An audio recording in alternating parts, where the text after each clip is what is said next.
A traveler arrives in the fairy lands of Serafall, driven by rain that will not stop. He finds a land of ancient beauty and elder laws, where names cast shadows, and the past is not forgiven simply because it is regretted.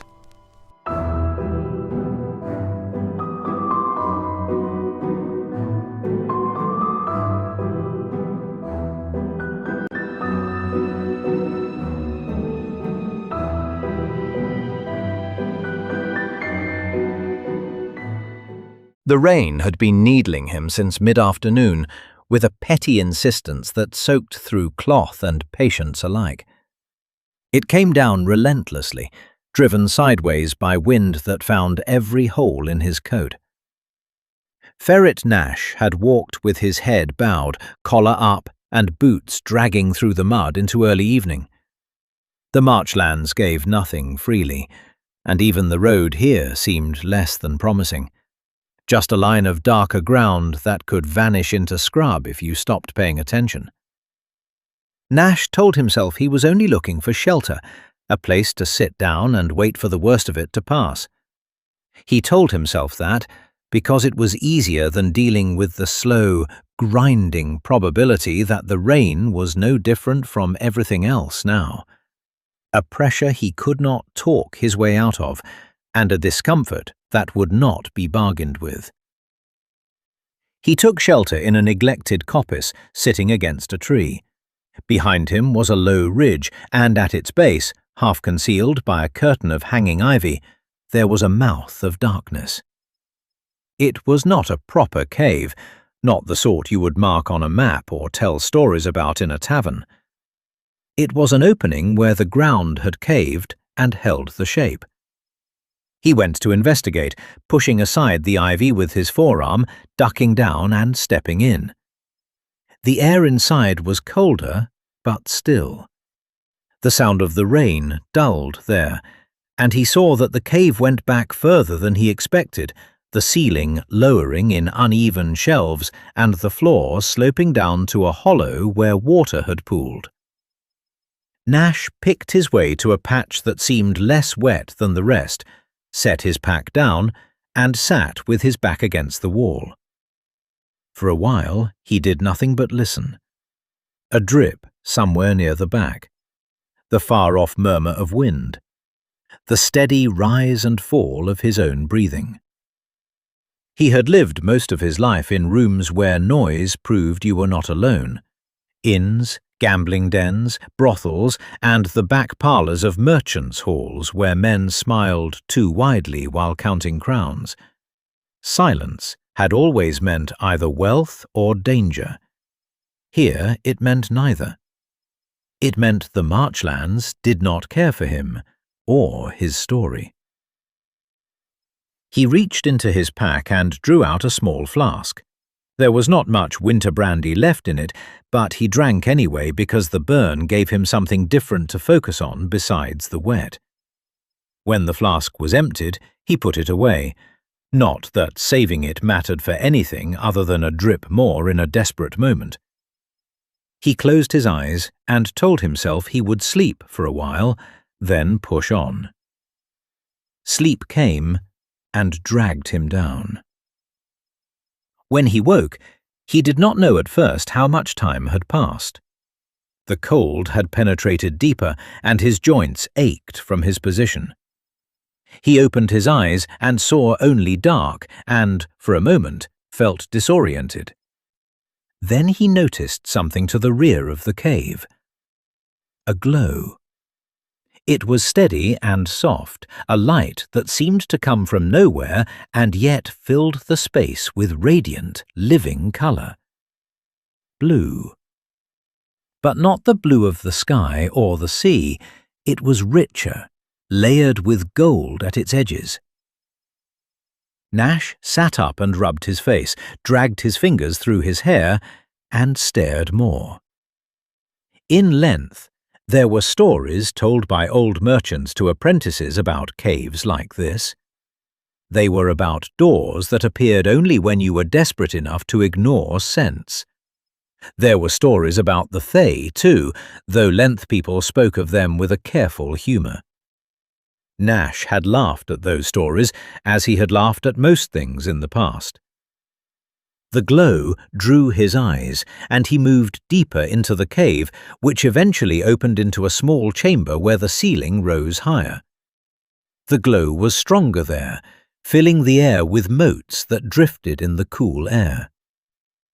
At the far side of the chamber, set into the stone as neatly as a fitted doorframe, there was an oval of light, and within that oval there was a forest. Nash stood and looked closer. The forest beyond was lit by a kind of perpetual dusk, and its trees rose close together, hung with pale blossoms that shed a slow fall of petals like snow. There were sounds, too. A distant chiming, and another sound that might have been voices or possibly the wind moving through leaves. He stepped into it without really thinking, and it was like walking into mist. He expected cold stone underfoot, but instead his boots met springier ground, soft with fallen petals.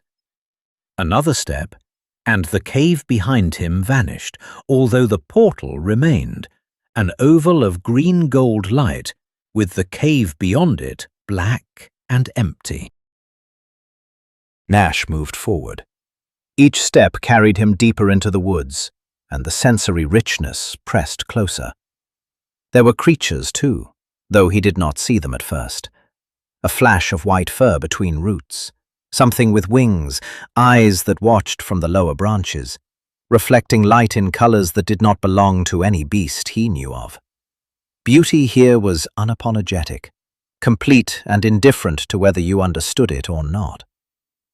Nash's first instinct was to smile. His second was to check his pockets. The path beneath his feet was a petal-covered track. He followed it because paths were what he knew. He had always been good at following what other people had laid down, then stepping off it at the moment it served him. After a while he saw the first sign of craft in a stone arch set across the path, tall enough that he could walk beneath without ducking. It was carved with vines so intricate they seemed to move when he tried to focus. The arch bore no gate. It marked a threshold, beyond which the trees opened into a wider glade. In the center of the glade there was a standing pool, perfectly circular, its surface so still it looked like polished black glass. Around it, set in a ring, were upright stones etched with symbols, and beyond the pool, blocking the continuation of the path, were two figures. They stood side by side, not speaking, slim and tall. Their armor was fitted, lacquered, and engraved with a pattern, expensive-looking. In length, men would polish metal to a shine, but these plates held a muted sheen that drank the light.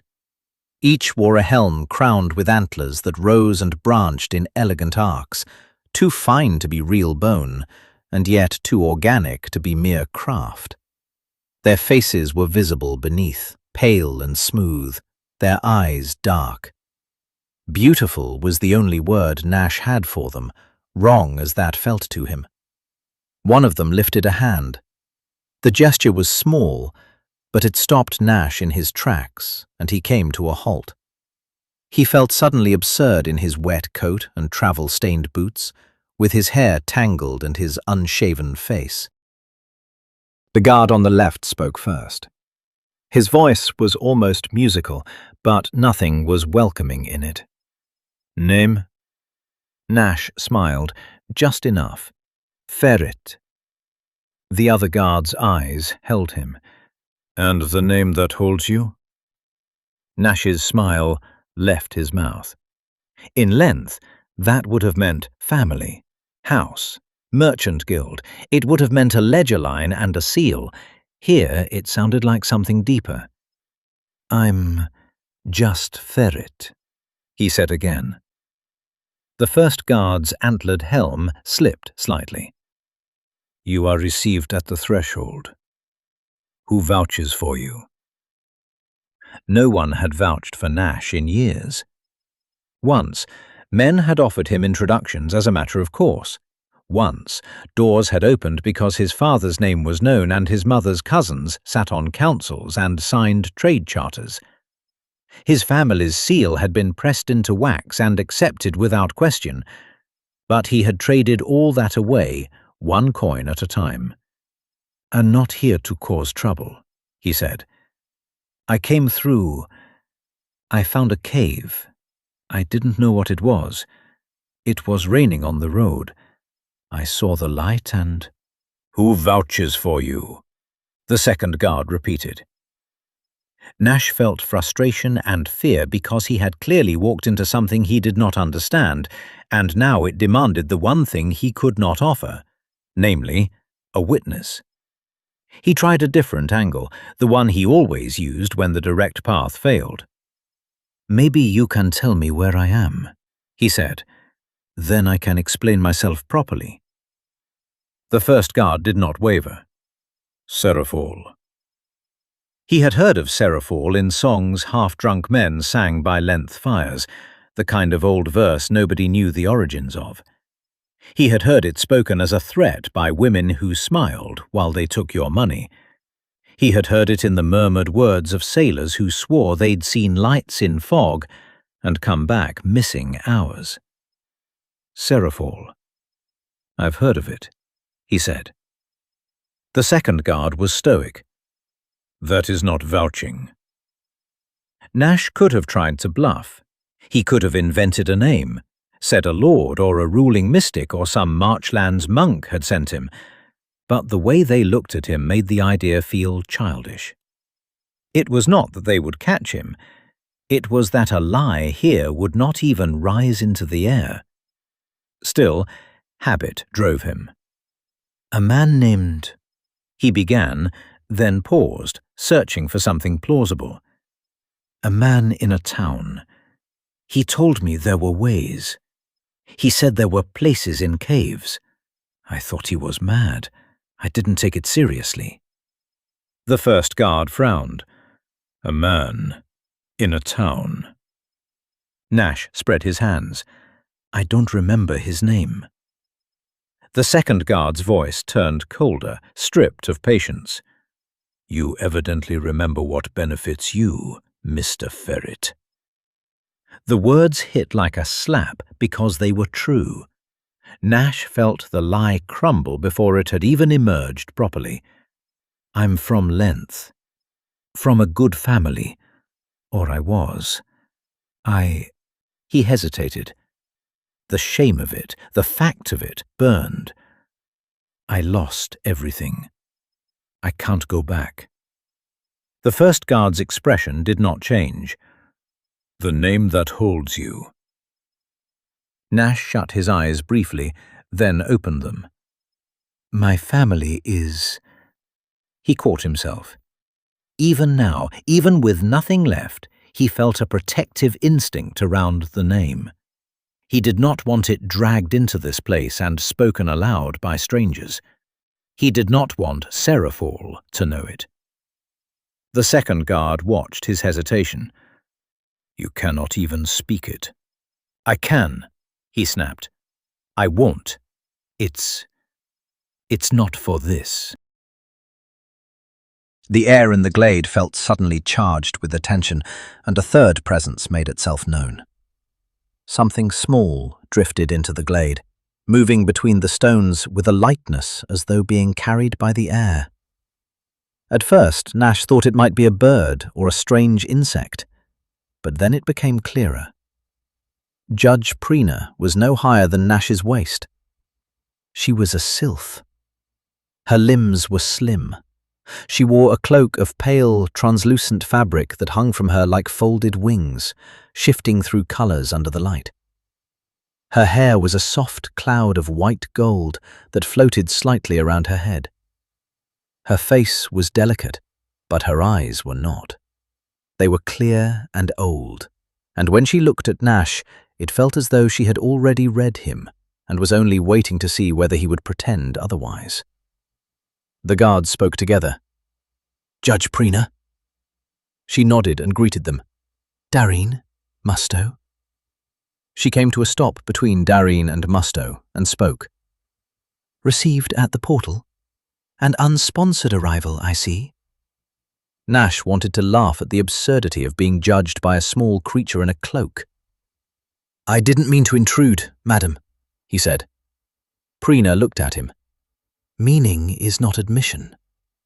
"If I can speak to someone," Nash said, "someone who understands." "It is clear to me that you have made a living by understanding what people want to hear." Nash had a sudden and visceral sensation of being seen without skin. "I'm not lying," he said. "You are, and you are also not." Nash frowned. "What does that mean?" Prina looked past him toward the portal. "You speak truth about what you were. You lie about what you are. You do not lie because you are wicked. You lie because you are hungry." Nash's cheeks flushed. "Everyone's hungry." Prina's smile held no warmth. "Not as you are." He felt angry. "You don't know me." "I do," Prina said. "Your scent carries it. Your steps carry it. The pattern of your eyes carries it." "I'm Ferret. I told you. I'm from Length. I had—" Nash stopped. Saying it out loud was a little too much. "I had a life," he finished. Prina watched him. "And you spent it." I made mistakes." "You made a practice," Prina replied. The words landed with a finality that made his stomach twist. Nash searched for something, anything that might turn this, a bargain, an appeal, a story with a better ending. "What is this place?" he asked, and for the first time he exhibited some honest awe. "Why does it matter if I have someone to vouch?" Prina turned and looked over the glade, the pool and the carved stones. "Serafall is not a market. It is not a road or a refuge. Serafall holds myth and tradition, vows that do not break simply because the body grows tired. I'm not asking to take anything. I'm not a thief." Musto's voice cut in, smooth as before. "You have lived by taking." "I've lived by surviving." Darreen then spoke and showed the first hint of contempt Nash had heard. "You have lived by feeding on the misfortunes of others." Nash knew he was found out. "You don't know what it's like. When you've lost everything. You lost what was given to you." The distinction was merciless. Nash felt it strike deep, because he had spent years pretending his ruin was a storm that happened to him, rather than a slow choice he made each night. He tried another lie anyway. "If you let me in, I can work, I can serve, I can—" Prina's hand lifted, silencing him without touching. "You can perform. You can flatter. You can bend. You can promise. You can weep when it profits you." "That's not fair," Nash replied. "We are not obliged to be fair, Mr. Ferret." The words hung in the air, and Nash felt his eyes sting with the irritation of being trapped in a truth he could not reframe. He stared at the pool, his reflection barely visible in its dark surface. He looked older than he remembered. The rain had washed the last polish from him. He looked like a man who slept in caves. He forced his voice to be steady. "Tell me what you want, then. If you judge me, tell me what measure you use." Prina looked at him for a long time. "You measure as a man who had a name and pawned it for a night's noise. You cannot even carry your own origin into the light. You keep it firmly beneath your shirt." Nash's hands shook because she was right. He still loved them enough to protect them from himself. "I can change. If that's what you want, I can go back. I can—" "You will not change," Prina replied. The certainty in her voice was worse than any insult. "How do you know?" Prina's eyes were very clear. "Because you have been given chances, and you have used them to continue. So that's it. You judge me and turn me away. Is that all Serafall does? Keeps itself pure?" Musto's voice came again, quiet and precise. "Serafall keeps what it is." Nash laughed. "And what am I then? Dirt on your threshold?" "You are ash that pretends it is soil." He tried one last time. "Let me in," he pleaded. "Just for a day. Just to see. I won't touch anything. I won't take anything. I'll be gone." "If you were allowed beyond this threshold," Prina said, "you would not take. You would be taken." Nash was confused. "What does that mean?" Prina gestured, a small motion toward the woods beyond the glade, where the path continued into deeper shadow between the trees. "Serafall is not a lesson," she said. "It is an inheritance. You would become a warning, a caution, a tale told to keep children from wasting their lives." Nash imagined himself there, stuck and remembered only as a moral. The thought made him feel sick with a kind of panic. "I don't want that." "No, you want what you always want. You want to be saved without being changed." Rainwater dripped from Nash's hair onto the petal-strewn earth. He realized now that he had not once asked what Serafall required, because he assumed that the requirements were negotiable. He looked at Durn and Musto, but their faces were unreadable. They were not enjoying this encounter. "So what happens now?" he said. Prina stepped back. "Now you return," she said. "You will speak your name as you have spoken it here. You will walk out as you walked in, and the threshold will close behind you and will not open for you again unless you are vouched for." Nash felt only resentment. "And if I find someone to vouch?" "Then you will have already changed," Prina replied. "Fine," he said, and his voice was rough. "Send me back." Durn moved first, stepping around him, and Musto mirrored him on the other side. They did not touch Nash, but their proximity was enough to guide him. They turned, and Nash followed, because there was nowhere else to go. They reached the place where the portal stood between the trees, its light spilling onto the ground. Nash stopped just short of it and looked back once, because part of him still wanted to steal a last sight, to carry proof that he had seen something no one in the taverns would believe. Judge Prina had followed and stood a little back from them, and Nash caught sight of her. "Is that it then?" he said. "I go back to the mud and the rain and the rest of my life?" "Yes," said the judge, unmoved. He laughed again. "You know, I used to think I'd hit bottom, that there was a lowest point and then you climbed out or died." "There are bottoms, and there are slopes," ferret Nash. Nash felt something inside him sink. She knew his name all along, and her simple words carried more cruelty than any elaborate judgment she could make. He stepped forward into the light and stumbled, catching himself on the wall. The cold was immediate, biting through his damp coat. The smell of earth returned, and the glow behind him shrank. The portal stayed for a moment, the forest beyond visible like a painting. Durn and Musto stood at its edge, and Prina was a pale wisp behind them. Then the portal's light dimmed, and the forest receded. The oval closed like an eye, leaving only stone and darkness. He stepped over his pack and out into the Marchlands again. The wind and rain hit him in the face like a reprimand. The world was the same grey slurry of mud, scrub, and distant low hills. Nothing had changed. He walked on because stopping meant admitting that he had been judged by something that did not lie, and it had found no upward curve in him. He had always thought ruin came with drama, a final hand closing on your shoulder, or a cliff edge you could point to and say, "There, that was when it happened."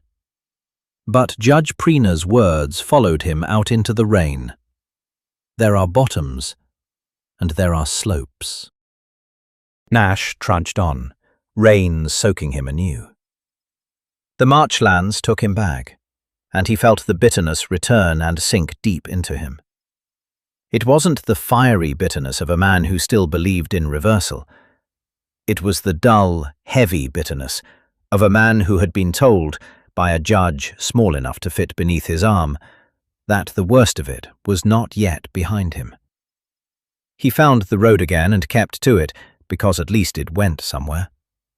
As the day bled toward another wet evening, he caught himself glancing at every dark hollow in the rock, every tangle of ivy, every cave mouth, now with a spiteful fear that the portal might open again and offer him the same refusal, over and over, to make sure he understood. But it did not. Nash walked until his legs were lead and his boots squelched with each step. He thought of length, its clean cobbled streets and warm lamps behind shuttered windows, of the way his mother used to straighten his collar without asking whether he wanted it.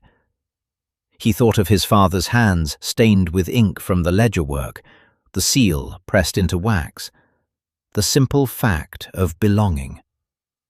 But he never spoke their names out loud. He kept them under his shirt, even now, even as the rain washed the world into the same grey stain. When darkness finally fell, there was no glow at the rear of any cave. There was only wet stone and the continued descent of the weather. Nash lay down under a hedge and listened to the rain on the leaves above him. He stared into the dark, and in that simple, miserable moment, he understood the judgment he had been given more clearly than any spoken sentence. Serafall had not thrown him out to punish him. It had turned him away because it saw what he could not resist becoming if it let him in. And whatever that was, it was not worth preserving. Nash closed his eyes against the rain and felt the slope beneath him, endless and already familiar. Nash discovered that some places do not exist to redeem what we have wasted. They exist to remind us that loss caused by choice is not the same as loss endured for those who have already spent their own name.